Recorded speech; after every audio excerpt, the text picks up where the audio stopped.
اور دوسرا لفظ غزال سے ہے یعنی ہرن. غزال ہرن کو بولتے ہیں بیٹا کہ جب شکاری جنگل میں ہرن کو شکار کرنے کے لیے جال لگاتا ہے تو وہ جو غزال یعنی ہرن جو ہے اس جال میں پھنس جاتا ہے. تو اس شکاری جب وہ جال میں پھنس جاتا ہے تو وہ روتا ہے اور اس کے منہ سے ایک بڑی درد بھری آواز نکلتی ہے. اس درد بھری آواز کو، اس غزال کی درد بھری آواز کو غزل کہتے ہیں. ہمارے غزل کا حصہ بیٹا آج ہم سٹارٹ کرنے جا رہے ہیں اور یہ غزل جو ہے یہ ہمارے لیے لاہور بورڈ میں یہ سیکنڈ کویسچن کے طور پر آئے گا. اس کا بے جز ہوگا، الف جز نظم ہوگی اور بے جز جو ہوگا اس میں اشعار کی تشریح جو ہم نے کرنی ہوگی. سوال نمبر 2 میں یہ غزل کی ہوگی. اس کے مارکس کی تقسیم آپ بیٹا اگر دیکھنا چاہیں تو آپ یہاں دیکھ سکتے ہیں کہ اس کے مارکس کی تقسیم ہماری سلائیڈ پہ رائٹ سائڈ پر لکھی ہوئی ہے. 3+3+3 یعنی 3 اشعار تشریح کے لیے پیپر میں آئیں گے اور ان تینوں اشعار میں کسی قسم کی چوائس نہیں ہوگی. تینوں اشعار آئیں گے، 3 کے 3 اشعار ہم نے تشریح کرنی ہے ان کی. اور 1 نمبر شاعر کے نام کا ہے، یعنی جو شاعر جس کی غزل پیپر میں آئے گی اس میں ہم نے 1 نمبر شاعر کے نام کا ہے. اور ٹوٹل مارکس بیٹا یہ 10 ہیں.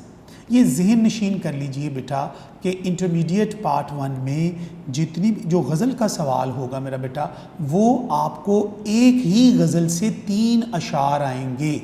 یہ نہیں ہوگا کہ ایک شعر آتش کا ہو، ایک میر کا ہو، ایک داغ کا ہو، ایسا نہیں ہوگا. اس میں میر کی 2 غزلیں ہیں ہمارے سلیبس میں، ان میں فرض کیجئے ایک غزل کے 3 شعر آ جائیں گے. پہلے 3 آ سکتے ہیں، دوسرا تیسرا چوتھا آ سکتا ہے. یعنی جو بھی شعر ہوں گے ایک ہی شاعر کی ایک ہی غزل میں سے آئیں گے تو ان کی ہم نے تشریح کرنی ہوگی. تو یہ تشریح کرنے کے لیے ہمارے لیے یہ کویسچن کی جو مارکس ویلیو ہے یہ 10 نمبر ہے. اور یہ ذہن نشین کر لیں اس سوال میں کوئی چوائس نہیں ہوتی. آپ باقی سوالوں میں جن میں چوائس ہوتی ہے وہ ساتھ ساتھ ہم ڈسکس کرتے رہتے ہیں. تو غزل سٹارٹ کرنے سے پہلے یہ آپ کو سلائیڈ پر یہ تمام ہدایات جو بنیادی ہدایات ہیں، بیچ میں بھی ساتھ بیٹا آپ کے ساتھ شیئر ہوتی رہیں گی، لیکن آپ نے یہ ذہن نشین کر لیں کہ 3 اشعار آئیں گے. ایک شعر کی تشریح کے نمبر بیٹا 3 ہیں، دوسرا شعر کے نمبر بھی 3 ہیں اور تیسرے شعر کی نمبر بھی 3 ہیں اور 1 نمبر شاعر کے نام کا ہے. اور ٹوٹل مارکس ہمارے یہ 10 نمبر کی بورڈ میں پیپر میں اس کی ورتھ ہے. اب وہ چند ضروری ہدایات جو ہم نے ڈسکس کرنی ہے تشریح کرنے کے حوالے سے، اگر ہم یہ ڈسکس کر لیتے ہیں اور آپ تمام طلباء اس کو اچھی طرح سمجھ لیتے ہیں تو پھر ہم اپنے حصہ غزل کی طرف چلیں گے اور پھر ہم اپنی غزلیات کو کلاس میں ڈسکس کریں گے. سب سے پہلے بیٹا چند ضروری ہدایات پر آئیں. سب سے پہلے بیٹا شعر کو نثری مفہوم میں ڈالیں، یعنی جو شعر لکھا ہوتا ہے اس کو آپ نے نثری مفہوم میں ڈھالنا ہوتا ہے. یعنی اس کی 1 لائن کی یا 1.5 لائن کے اندر اس کی نثر لکھنی ہوتی ہے، اس کا مرکزی مفہوم لکھنا ہوتا ہے. تو سب سے پہلا کام جب آپ کو شعر کا آئے گا، پریزنٹیشن کا پورشن ہم بعد میں ڈسکس کریں گے، پہلے یہ ضروری ہدایات آپ ساری نوٹ کر لیں.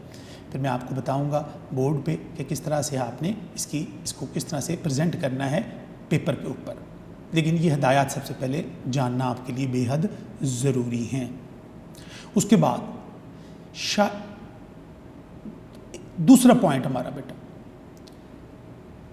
حصہ غزل میں سے جو اشعار پیپر میں آئیں گے ان میں بیٹا چوائس نہیں ہوگی. یعنی آپ کو 3 شعر آئیں گے، 3 کے 3 کرنے ہیں اور ایک شعر کی تشریح کتنی کریں گے؟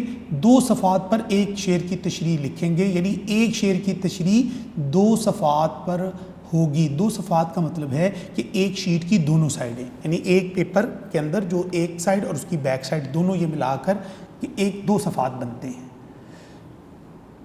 آپ اس کی لینتھ جو ریکوائرڈ ہے آپ کو 3 نمبر کی تشریح کے لیے وہ کتنی ہے؟ 2 پیج. کچھ کتابوں میں کچھ اساتذہ 1.5 سے 2 پیج بھی کہتے ہیں، لیکن آپ کوشش کریں 2 آپ کے مائنڈ میں رہنے چاہیے. 2 پیج تشریح کے ہونے چاہیے. ہمارا طالب علم جب لکھتا ہے تو تشریح کا مٹیریل وہ پہلے اوپر شاعر کا نام، صنف، غزل، اس کے بعد وہ باقی شعر کا مفہوم مارکر یوز کرتا ہے، اوپر کویسچن نمبر لکھتا ہے، تو آدھا پیج وہیں پہ ہمارا کم ہو جاتا ہے. پیچھے جو تشریح کرتا ہے وہ بڑی بمشکل 1.5 پیج کی بچتی ہے. تو بیٹا آپ نے جو تشریح کرنی ہے وہ کوشش کریں کہ وہ 2 صفحات پر مشتمل ہو، یعنی 1.5 سے زیادہ ہو. 2 تک ایک مناسب تشریح ہوتی ہے، تو 2 پیج ایک مناسب تشریح ہے.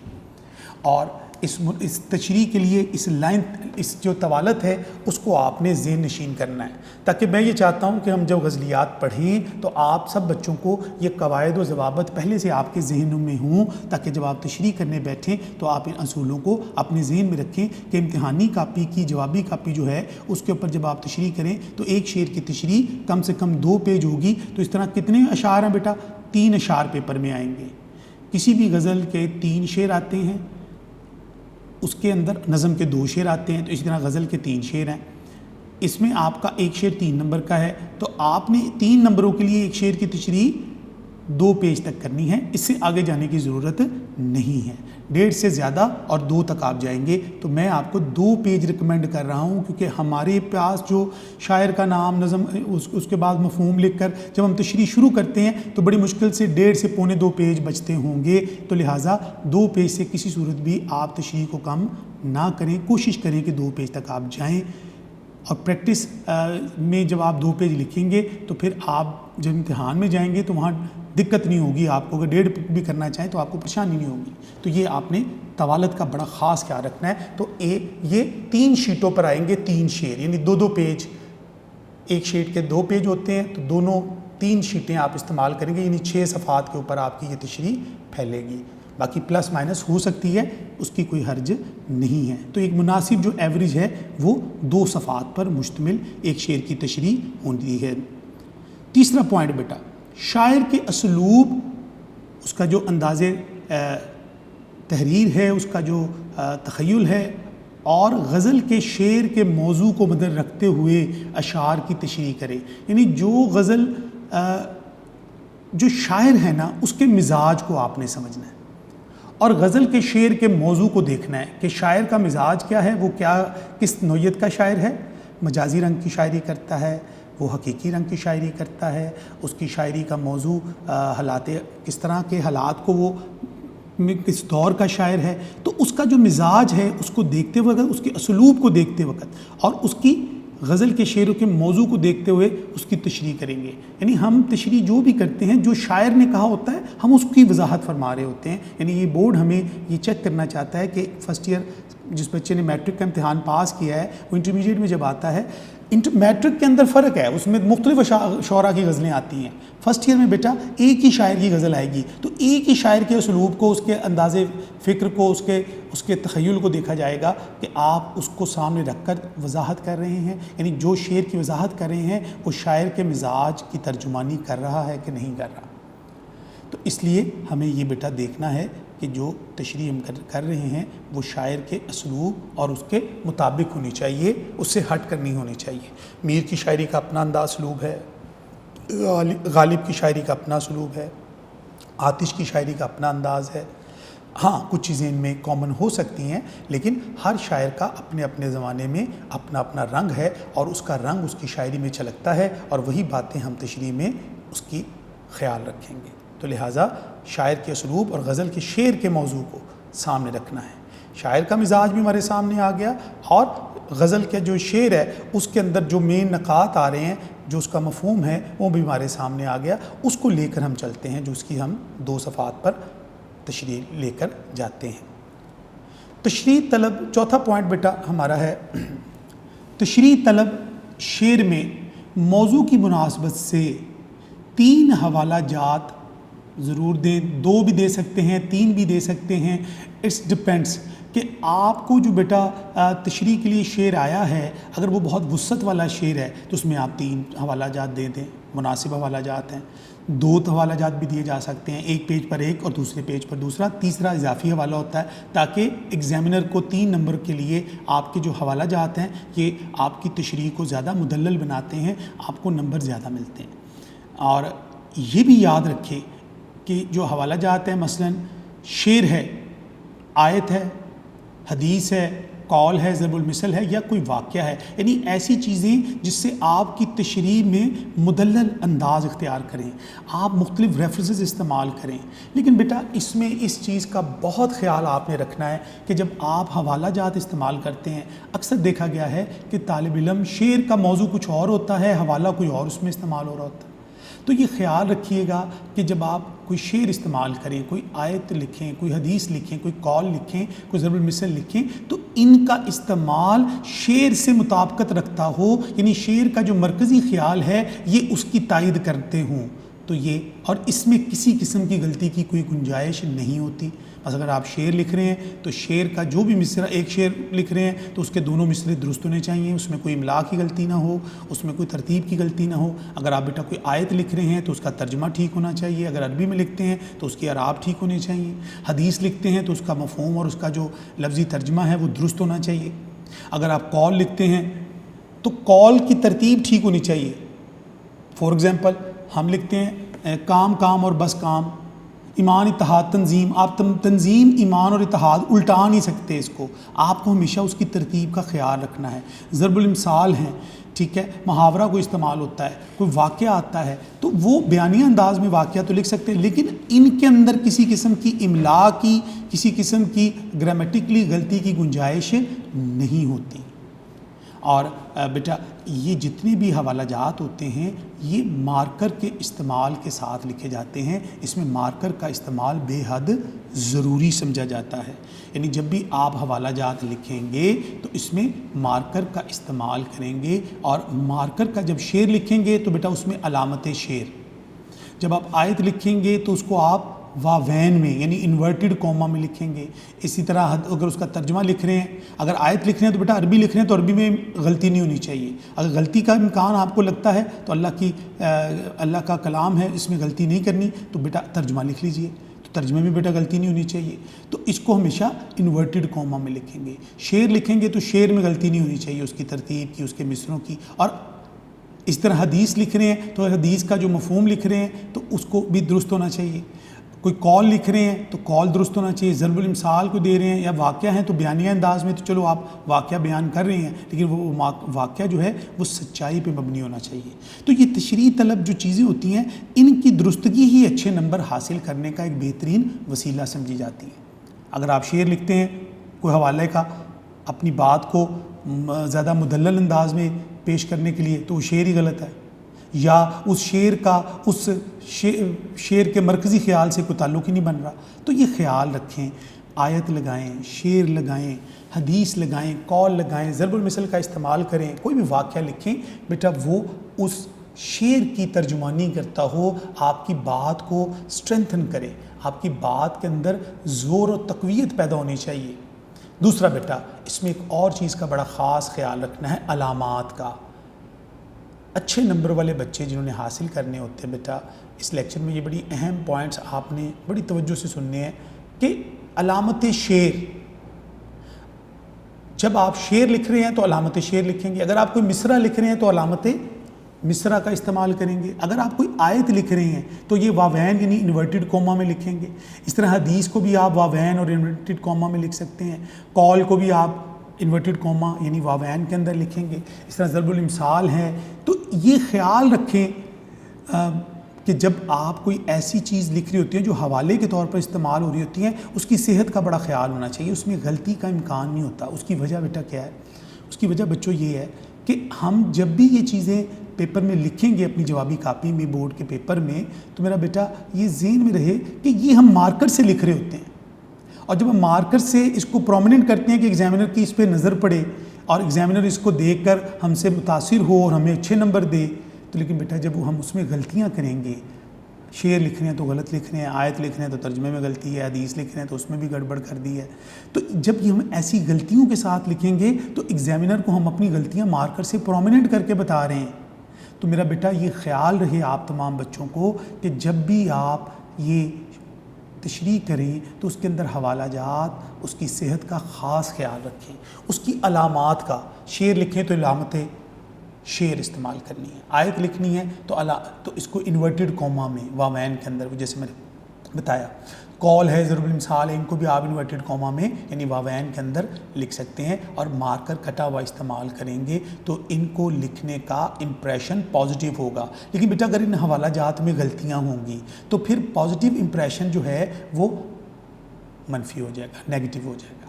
تو ایگزامینر آپ کو جو ہے وہ پازیٹیو, کیونکہ حوالہ جات میں وہ بنیادی طور پر ایگزامینر حوالہ جب آپ دیتے ہیں تو وہ ضرور دیکھتا ہے, اور حوالہ جات ہی کی مدد سے ہم اپنی تشریح کو زیادہ مؤثر اور زیادہ اچھا بنا سکتے ہیں. تو بیٹا 2 سے 3 حوالہ جات آپ نے تشریح کے لیے استعمال کرنے ہیں. شعر بھی ہو سکتے ہیں, آیت بھی ہو سکتی ہے, حدیث, قول, ضرب المثال, واقعہ. تو اس کا تعلق شعر کے مرکزی خیال سے ہونا بڑا ضروری ہے.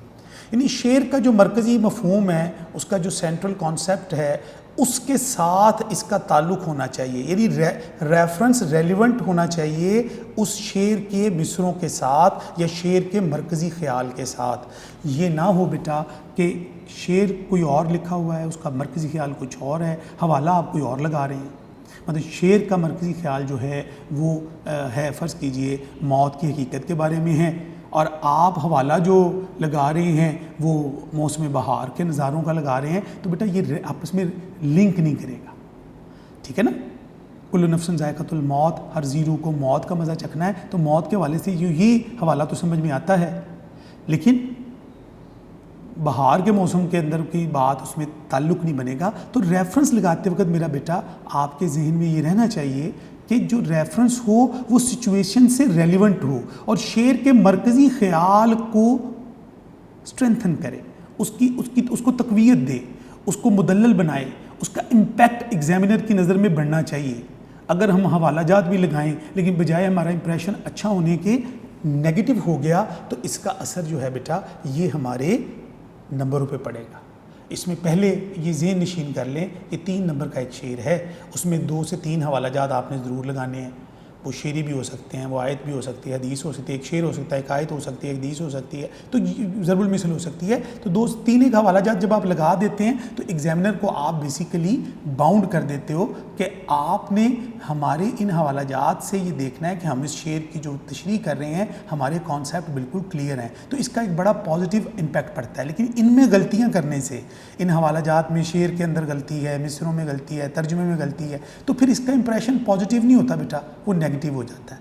تو آپ کو یہ بات ذہن نشین کرنی ہے کہ حوالہ جب بھی لگائیں, ایک حوالہ لگائیں, 2 لگائیں, 3 لگائیں, وہ ریلیونٹ ہونے چاہیے شعر کے مرکزی خیال سے, اس کے مین مفہوم سے, اور ساتھ وہ اس میں کوئی غلطی نہیں ہونی چاہیے. اس میں نہ املا کی غلطی ہو, اس میں نہ مصروں کی کوئی غلطی ہو. یعنی آیت کو آپ حدیث کہہ دیں, حدیث کو آپ آیت کہہ دیں. ٹھیک ہے نا. تو غزل کا شعر ہے تو اسے کسی نظم کو کہہ دیں. ٹھیک ہے نا. تو یہ میرا بیٹا ان بنیادی چیزوں کا آپ نے خاطر خواہ خیال رکھنا ہے. آج کے لیکچر کا آپ سے پہلے پڑھانے سے پہلے یہ ڈسکس کرنے کا مقصد یہ تھا کہ جب آپ نوٹس کھولیں, جب آپ گھر بیٹھ کے پڑھیں, تو آپ کو یہ ساری چیزیں وہاں پر ایز اٹ از نظر بھی آئیں گی. نیکسٹ پوائنٹ بیٹا ہمارا ہے غزل کے ہر شعر کی تشریح الگ الگ ہونی چاہیے. نمبر بھی الگ الگ ہیں. ایک شعر کی تشریح 3 نمبر کی, دوسرے کی 3 نمبر کی, تیسرے کی بھی 3 نمبر کی, 3 اشعار آئیں گے. تو ظاہر بات ہے غزل کے ہر شعر کی تشریح الگ الگ کرنی چاہیے, ہم اکٹھی تشریح نہیں کر سکتے. نظم کے اشعار کیونکہ بیٹا ان کا موضوع ایک ہوتا ہے, ان کا جو عنوان ہے وہ ایک ہے, اور ایک ہی عنوان کے زیر اثر لکھی جاتی ہے, جبکہ غزل کے اندر بیٹا جو عنوان ہے وہ نہیں ہوتا. اس میں قافیہ ردیف کی پابندی تو ہوتی ہے, شاعر تو ایک ہوتا ہے, لیکن ہر شعر مکمل تاثر رکھتا ہے. اس لیے ہو سکتا ہے ایک شعر میں شاعر نے زندگی کو اور موت کا ذکر کیا ہو, اور دوسرے شعر میں موسم بہار کی بات کر رہا ہو. تو یہ خیال رکھنا ہے آپ نے کہ غزل کے ہر شعر مکمل ہوتا ہے, 2 مصروں کو ایک شعر ہوتا ہے. تو 3 اشعار پیپر میں آپ کو آنے ہیں, جیسے ہم نے پیچھے ڈسکس کیا. ایک ہی غزل کے 3 اشعار ہوں گے. یہ نہیں ہوگا کہ ایک شاعر کی 2 غزلیں ہیں تو ان کی ایک پہلی غزل میں سے آ جائے اور دوسرا شعر دوسری غزل میں سے. ایسا نہیں ہوگا. ایک ہی غزل ہوگی, اسی کے 2 شعر آئیں گے, 3 شعر آئیں گے آپ کو. تو میرا بیٹا یہ خیال رکھنا ہے تینوں اشعار ایک ہی غزل سے آئیں گے. پہلا دوسرا تیسرا ہو سکتا ہے, دوسرا تیسرا چوتھا ہو سکتا ہے, تیسرا چوتھا پانچواں ہو سکتا ہے. یہ خیال رہے.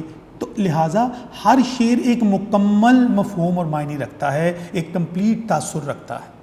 تو لہٰذا غزل کی تشریح کرتے وقت بیٹا ہر شعر کی تشریح الگ الگ کرنی ہے، کیونکہ غزل کا ہر شعر دوسرے سے موضوع اور مفہوم کے اعتبار سے منفرد ہوتا ہے، مختلف ہوتا ہے۔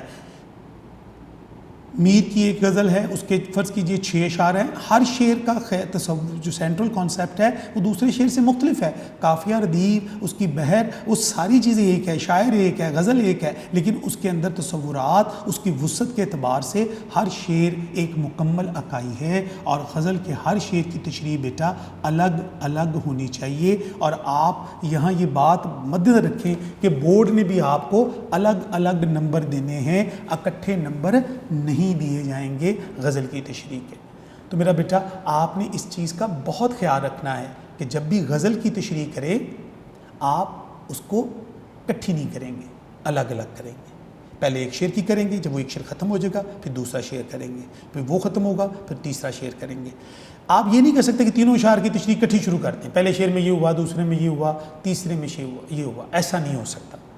تو یہ بہت امپورٹنٹ نقطہ ہے۔ اکثر طلباء بورڈ میں جب پیپر ہم چیک کرتے ہیں تو بیٹا وہاں پہ ہم نے دیکھا ہوتا ہے غزل کی تشریح اکٹھی کر دی ہوتی ہے، نظم کی تو اکٹھی کر دیں تو پھر بھی گزارا ہو جاتا ہے، لیکن غزل کی کبھی بھی اکٹھی نہیں ہو سکتی کسی صورت بھی۔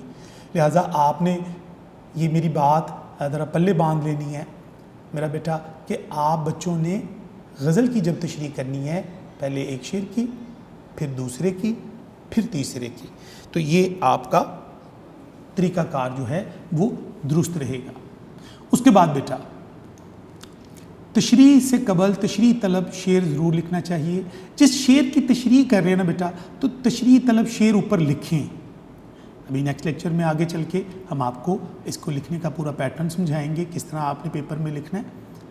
تو میرا بیٹا یہ خیال رکھیے کہ تشریح سے قبل تشریح طلب شعر ضرور لکھنا چاہیے، یعنی آپ جو شعر کی تشریح کرنے جا رہے ہیں، پہلا شعر کی کرنے لگی ہیں تو اوپر پہلے شعر لکھیں، پھر اس کا مفہوم اور پھر اس کی بعد میں تشریح آپ کرتے ہیں۔ تو یہ تشریح طلب شعر کی کو لکھنا ضروری ہے۔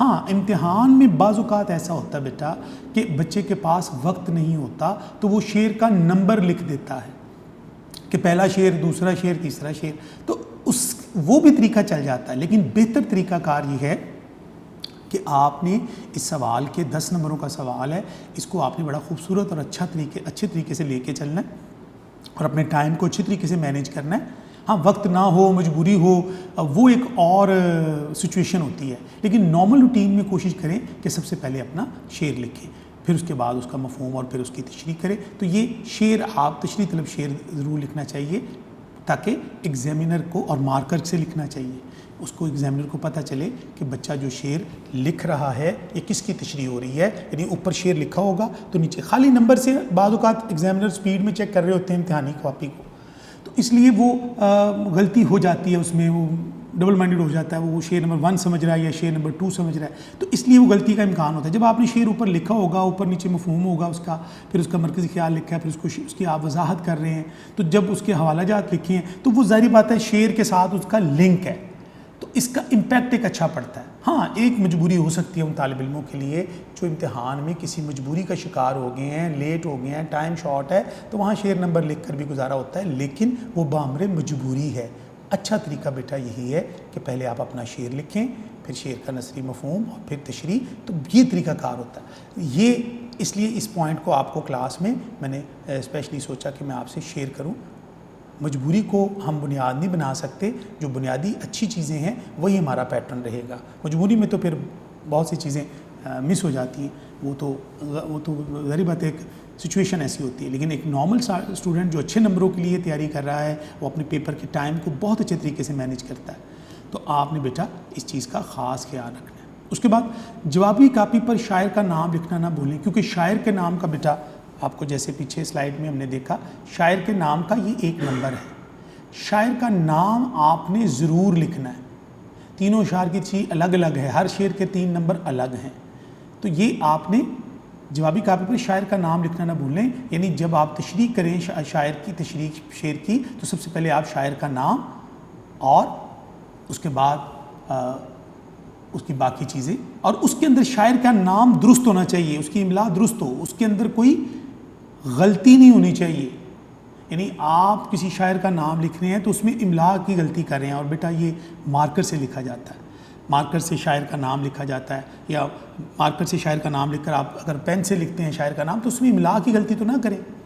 املا کی غلطی ہونے سے آپ کا 1 نمبر ہے اس کا، کیونکہ شاعر کا نام آپ نے لکھنا ہے تو اس میں 1 نمبر آپ کو ملنا ہے، اور 1 نمبر میں اگر آپ یہ نام لکھتے ہوئے غلطی کریں گے تو آپ کا یہ 1 نمبر کٹ جائے گا، اور یہ بڑا ایک کہہ لیں کہ آپ غلط ہوگا کہ ایک بچہ اپنے شاعر کو جس کو پڑھ کے آ رہا ہے اس کے نام میں املا کی غلطی کر بیٹھا ہے، اس کا نام درست نہیں لکھ رہا، تو یہ نمبر نہیں ملے گا آپ کو۔ اصل نام لکھنے کی شکل میں مکمل نام لکھنا چاہیے۔ کوشش کریں کہ جب آپ شاعر کا نام لکھیں تو اصل پورا نام لکھیں۔ مثلا ایک شاعر کا نام ہے مطلب غالب ہے، تو غالب کا اصل مکمل نام جو لکھا جاتا ہے مرزا اسد اللہ خان غالب، تو آپ خالی غالب بھی لکھتے ہیں تو بھی گزارا ہو جاتا ہے، لیکن بہتر طریقہ کیا ہے؟ مرزا اسد اللہ خان غالب، خواجہ حیدر علی آتش، میر تقی میر، مکمل نام لکھیں۔ بچے عمومی طور پہ خالی تخلص لکھ دیتے ہیں تو یہ کافی نہیں ہوتا۔ مکمل نام لکھنے میں آپ کو فائدہ یہ ہے کہ ایگزامینیشن ہال میں بیٹا اساتذہ جو ہیں وہ ڈفرینٹ لوگ پیپر چیک کر رہے ہوتے ہیں۔ اکثر اساتذہ جو ہیں اس میں بچوں کو نمبر دے دیتے ہیں، اکثر اساتذہ جو ہے اس میں سے بچوں کے نمبر آدھا نمبر کاٹ لیتے ہیں۔ تو میں نہیں ہم آپ کو بتانے کا یہاں مقصد یہ ہے کہ میرا بیٹا جب ہم نے تیاری کی ہے ایک شاعر کی تو کیوں نہ ہم اپنے شاعر کا پورا نام ہی صحیح لکھیں اور درست لکھیں۔ بعض اوقات غالب لکھ کر بھی نمبر مل جاتا ہے، ایک ٹیچر نے چیک کیا اس نے آپ کو، ایک دوسرے ٹیچر نے چیک کیا اس نے اس کو چیک کرتے وقت اس کا ہاف نمبر کاٹ لیا، تو ایسا بھی ہوتا ہے۔ تو آپ نے بیٹا یہ بنیادی غلطی آپ نے نہیں کرنی، یہ بنیادی چیز ہے، یہ اگر آپ غلط کریں گے تو اس کا آپ کا 1 نمبر کٹ جانے کا احتمال ہے۔ اس لیے شاعر کا پورا نام جوابی کاپی پر لکھیں، اور پہلے شعر کی تشریح سے پہلے ہی آپ پہلا اس کا نام لکھ لیں۔ بار بار ہر شعر کے اوپر شاعر کا نام لکھنے کی ضرورت نہیں ہوتی، ایک دفعہ ہی اس کا نمبر ملے گا۔ ایک بچہ اگر جوابی کاپی پر 10 دفعہ شاعر کا نام لکھے گا تو اس کو 10 نمبر نہیں ملیں گے بیٹا۔ آپ نے صرف ایک دفعہ شروع میں شاعر کا نام لکھ دیا، شاعر کا نام میر تقی میر، خواجہ حیدر علی آتش، جو بھی آپ کی غزل ہے، اس کے بعد شعر نمبر 1 لکھیں گے، شعر لکھیں گے، اس کا مفہوم، اس کی پھر تشریح کریں گے، تو آپ کو 1 نمبر شروع میں مل جائے گا۔ اب آپ تشریح میں آپ 10 دفعہ شاعر کا ذکر کریں گے، اس کے نمبر نہیں ملیں گے۔ تو میرا بیٹا وقت بچائیں، غیر ضروری چیزوں پہ اپنا وقت ضائع نہ کریں، اور کوشش کریں کہ آپ کو تشریح کرتے وقت شاعر کے نام میں غلطی نہ کریں، املا کی غلطی نہیں ہونی چاہیے شاعر کے نام کی۔ اکثر طلباء جب شاعر کا نام لکھتے ہیں تو اس میں املا کی غلطی کرتے ہیں، تو املا کی غلطی کرنے سے نمبر کٹ جانے کا احتمال ہوتا ہے۔ تو عزیز طلباء، ان ہدایات کو آپ نے ذہن نشین کر لینا ہے کہ جب بھی غزل کی تشریح کرے، اور بھی چھوٹی چھوٹی بہت سی باتیں ہیں میرا بیٹا، لیکن یہ بنیادی اصول ہیں، اس کو آپ نے نہیں بھولنا۔ پھر ایک دفعہ ریپیٹ کر دیتا ہوں میں آپ کے سامنے، شعر کو نثری مفہوم میں ڈھال لیں، اس کے مفہوم لکھیں شعر کا، شعر کی تشریح 2 صفحات تک پھیلائیں، اس کو 1.5 سے 2 پر ضرور جائیں، 2 سے 3 اس میں حوالہ جات دیے جا سکتے ہیں، کم سے کم شاعر کے اسلوب کے مطابق، شاعر کے مزاج کو سامنے رکھتے ہوئے اور شعر کے موضوع کو سامنے رکھتے ہوئے تشریح کریں۔ اسی طرح تشریح طلب شعر میں حوالہ جات جب دیں تو یہ آیات، احادیث، اقوال، اور یہ مارکر سے آپ نے لکھنے ہیں، یہ مارکر سے لکھنے ہیں۔ ان کو جب بھی آپ پیج کے وسط میں لکھیں گے، ان کی علامتوں کا بھی خیال رکھیں گے، علامت شعر، آیات ہو تو انورٹڈ کوما میں، ٹھیک ہے، کال ہوگا، اگر مصرع لکھ رہے ہیں تو علامت عین، تو وہ علامات کو بھی میں آپ کو یہاں پر بورڈ پہ اس کی نشاندہی کر دوں گا نیکسٹ لیکچر میں۔